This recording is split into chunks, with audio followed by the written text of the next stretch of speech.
People who know God seek for God's approval before the night.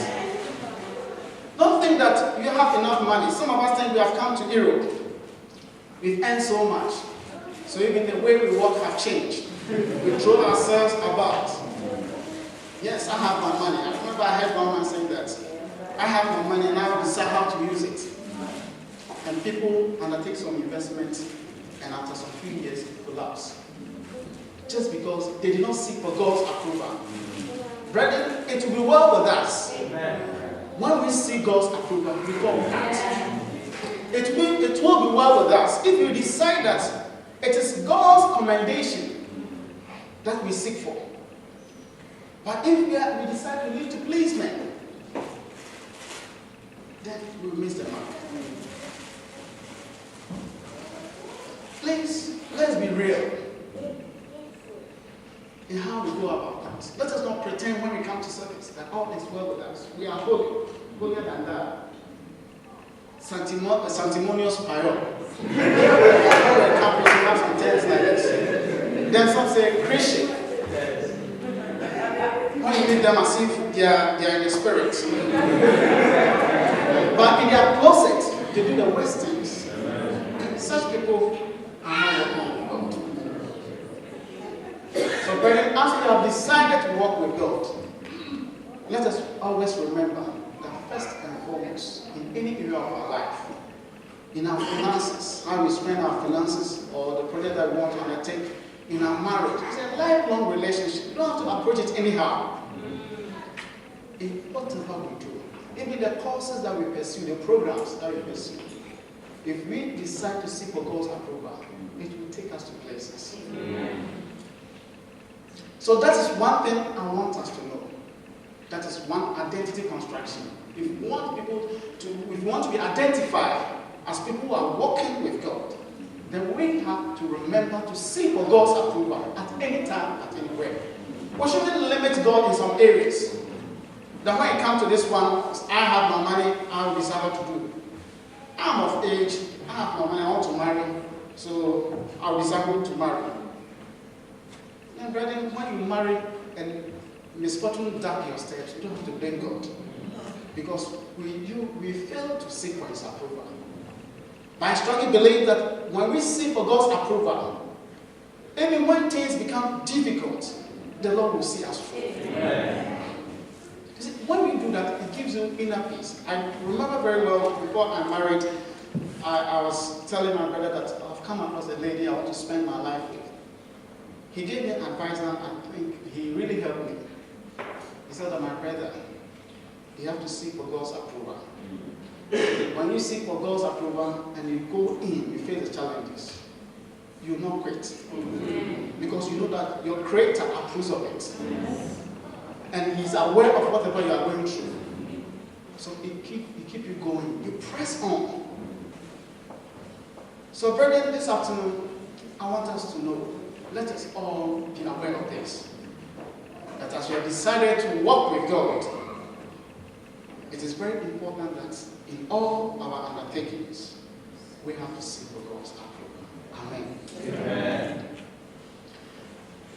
There was a man who was, a story says that there was a man who lived and he approached God and said, God, I want you to be with me.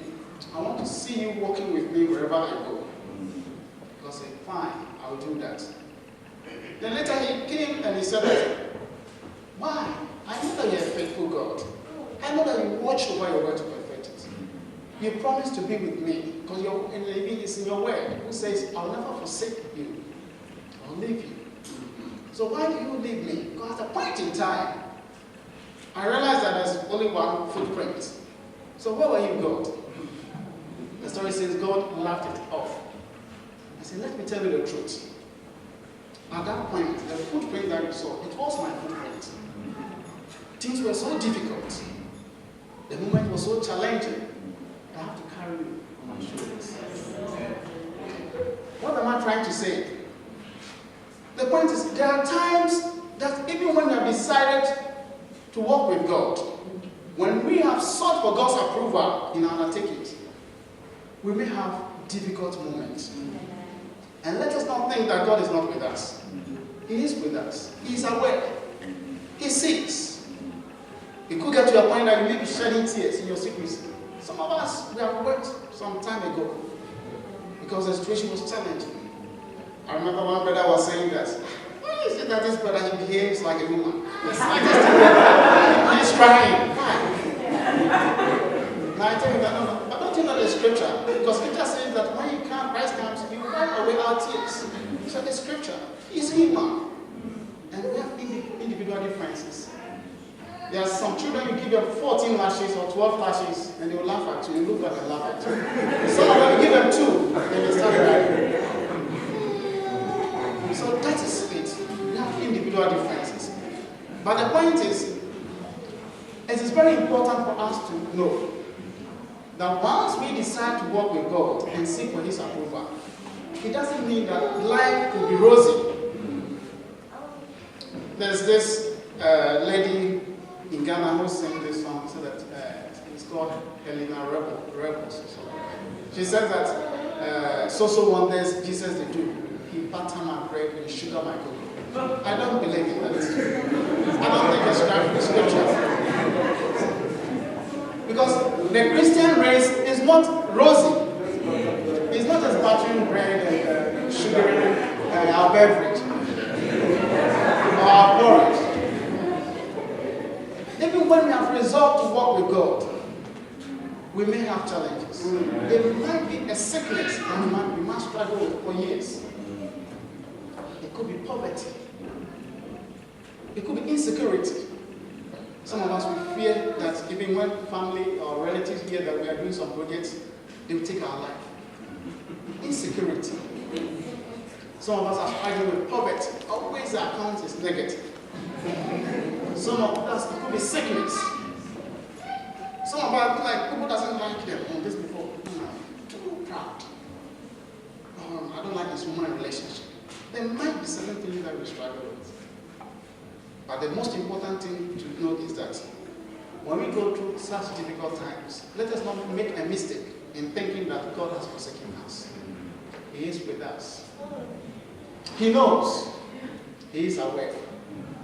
It may come to a point that people may even ridicule you. Don't give up, my brother.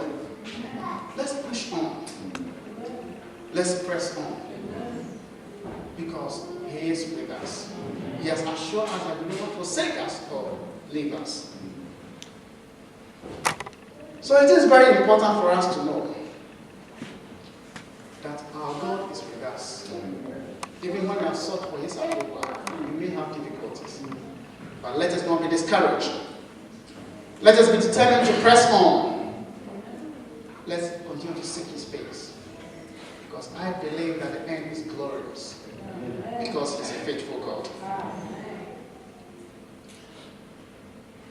Another thing for us to know as people who are walking with God is that they don't just seek for God's approval in all that they do, but they set their minds on things above. On things above. These days, Christians have become too material in their thinking. I want to own cars. I want to own buildings.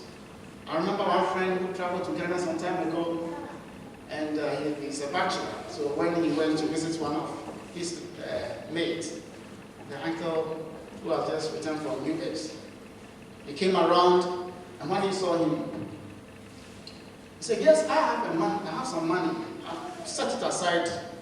That one day I'll give it to my niece." And that's after her marriage. When I give it to her, she can spend it anyhow.